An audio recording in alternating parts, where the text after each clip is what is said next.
We often hear statements like, I have data on 100,000 leprosy patients. I have data on climatic change in Chennai city. I have data on road traffic accidents and so on.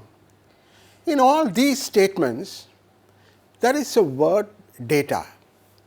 In this session, we are going to rather see what this data means, what are the different types of data, and how to convert these data into pieces of information. Data can broadly be classified into qualitative and quantitative data. See, qualitative data, as the name suggests, we can't quantify them. It is on some sort of a quality. Again, this qualitative data could be a nominal data or an ordinal data. The nominal data, the examples of the color of eyes, the different regions of a city, and so on. And the ordinal data are the data which can be arranged in a sort of an order, like examples, stages of disease condition. Quantitative data again are of two categories. One is the discrete data, which essentially is a full number, a number of siblings, family size, etc. And the other one is a continuous data, where is a continuous measurement like height and weight. So, these are all different types of data which requires different type of analytical skill. Now, our aim is to get some information out of data. A large set of data, it is very essential, but still looking at just the data, you can't rather get any information. So, we need to summarize them. One of the ways of summarizing the data is to get a value of a sort of an average. Now, average you mean, the first average that comes to our mind is the mean. A mean, which is also called an arithmetic mean, this is most commonly used, and simply it is called mean. It's you add all the observed values, we call that as sum, which is sigma xi in a mathematical notation, and mean is nothing but divide this sum by the number of observations you have used in your calculations, which is n. The sample mean is denoted by an x, a bar, a line on top of x, and the population mean is denoted by mu. Let us rather see an example. Suppose there are 10 pregnant patients who had visited an ANC clinic, and their ages are 26, 31, 25 and so on. And what is the mean age of these pregnant women? The mean is got by summing up all the ages, which comes to 260. There are 10 observations. So, divided it by 10, it is 260 by 10, which is equal to 26. We say the mean age of pregnant women who visited the ANC clinic is 26 years. Now, one of the problem with this average mean is some extreme values, either big or small, even 1 or 2 if they are present in your data set, that could influence on the average, because you are adding all, and one big value if you add, the whole mean becomes an overestimation. So, in order to control this, or in order to avoid this, we have another measure which is called median. The median is literally the middle value of the distribution.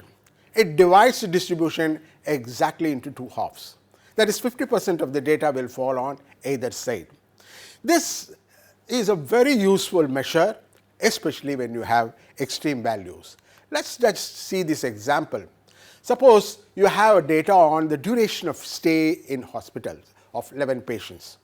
The duration is 1 day, 2 days, 3 days, and 9 days for 10 patients, and then the 11th patient, it is 77 days. Of course, I have arranged this data in an ascending order. The median is the middle value, which is a sixth value, the value 6, you get n plus 1 divided by 2. 11 plus 1, 12 divided by 2 is 6. So, the sixth value is the value 6, which means the mean is the median is 6 here. Whereas, when we really compute the mean for this, it comes out to be 11.8. As you could rather see, 6 is more appropriate measure of average in this case rather than the mean 11.8. If n is even, then you take the average of middle two values. Now, there is another measure which is called mode. Mode is the value that occurs most frequently. In fact, mode is the only location statistics which we can use for nominal data which are not measurable. In epidemiology, we do use mode quite often. In an epidemic curve with respect to time, we look for the modal class, and then that gives an idea of the incubation period of the pathogen.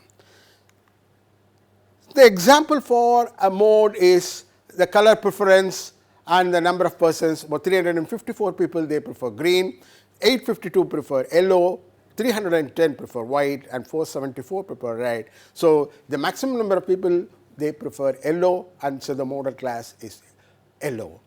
So, as you could rather see, as in the respect of rather mode, there can be multiple modes. There cannot be a mode at all in a sequence. Suppose if all the values are 354 here, then there is no mode. So, mode can exist, there can be multiple modes in a data set. Now, we have seen mean, median, mode are three good measures of summarizing your data to get an average value. So, it is not enough, you just rather know the average value.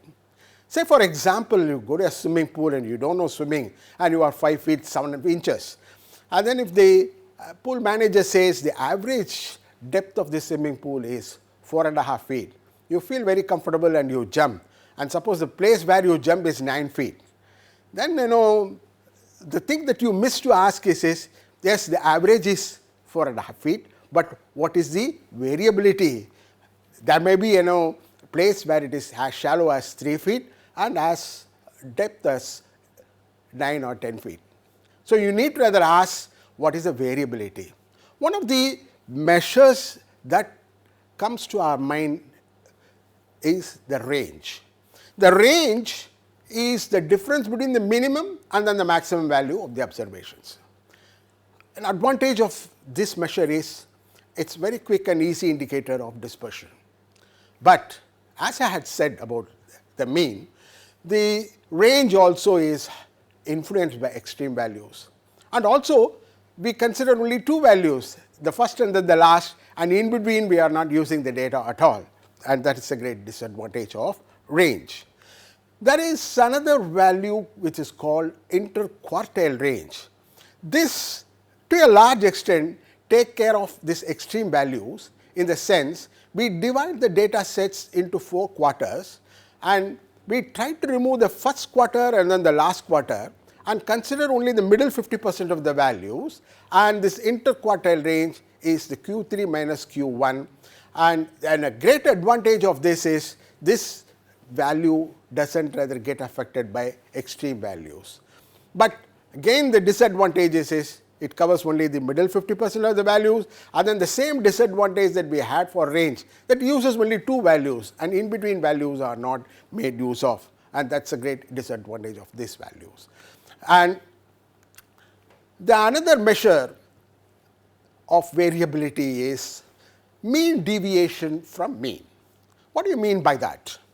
Say for example, from your data set, every data point we try to subtract the mean, and then we try to take an average of this mean deviation, which is called a mean deviation from mean.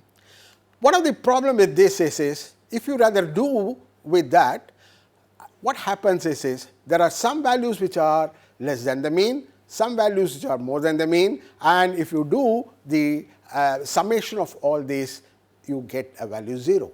So, mean deviation from mean is always 0. in order to get over that, what we do it is we ignore the sign and then we just take the difference and then we take the average. This is called absolute mean deviation. An advantage is it is based on all observations in the group. It is easy to grasp the meaning of the whole procedure. But the disadvantage is it ignores the signs of the difference of the value, and mathematically it is not very rigorous to use this value. So, in order to get over that, we have another measure. What we do is we do take the difference of each observations from mean, and instead of ignoring the sign, we square them. Because square takes care of even the minus and then the plus, everything becomes plus, and then we take an average of that. That value is called variance, and since this variance is we are squaring and then the measurement also squares, we take a square root at the end, and that is called standard deviation. The standard deviation, which is denoted as SD, is the square root of the average of the squared deviations of the observations from the arithmetic mean. The square of the standard deviation is the variance. So, advantage of standard deviation is the most important measure of distribution. While the variance is in unit square, the standard deviation is expressed in the same units of the measurement, and it is suitable for further analysis. So, standard deviation together with arithmetic mean is useful for describing the data, and these two measures are extensively used for further treatment of your data set. I am going to introduce to you one more measure, which is called coefficient of variation. The purpose of this measure, suppose if you have different groups, different data sets to compare, and then you want to rather compare the relative variability in different groups. So, the coefficient of variation is the standard deviation expressed as a percentage of arithmetic mean, because the standard deviation by arithmetic mean, what happens is they both are the same units of measurements. So, the unit of measurement get cancelled. So, what you get is a pure number, and that number expressed in terms of percentage, that is multiply it by 100, you get coefficient of variation. So, in summary, we have to choose an appropriate central or dispersion values. The mean and standard deviation are the most appropriate central and dispersion values, especially if there are no extreme values. If there are extreme values, there are methods of still using mean and standard deviation using some transformations of your data that requires a little expert handling of your data. Otherwise, you go in for median and interquartile range, and these two measures, median and interquartile range, do take care of extreme values. The mode and range is normally used for qualitative variables, time distributions in epidemic curve. The mean and standard deviation, as I said, are the most used measures of variability and the summary statistics. Thank you.